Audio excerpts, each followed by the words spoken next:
Savez-vous combien de familles du 7e arrondissement n'ont pas obtenu de place en établissement d'accueil pour leur enfant à la dernière commission il y a 5 jours?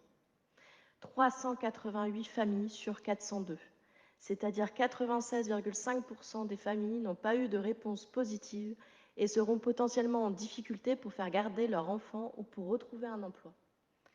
Cette situation est redondante depuis des années. Les derniers chiffres de 2019 montrent que le taux de satisfaction des familles du 7e arrondissement qui ont demandé une place lors des commissions était de 23% contre 37% en moyenne à l'échelle de la ville.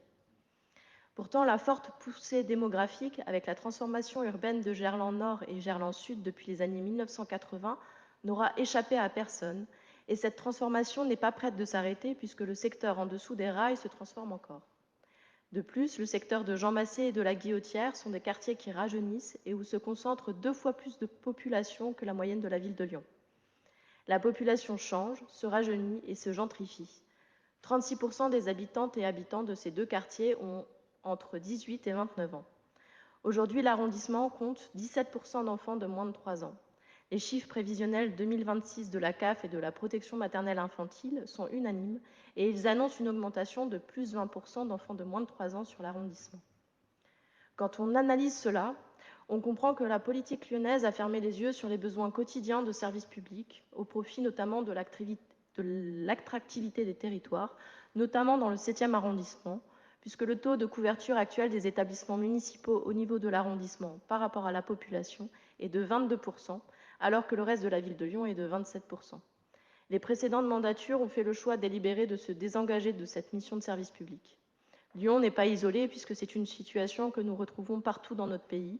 40% des moins de 3 ans en France n'ont aucune solution d'accueil. Il était donc de notre devoir d'investir notamment avec la création de places en établissement d'accueil de jeunes enfants.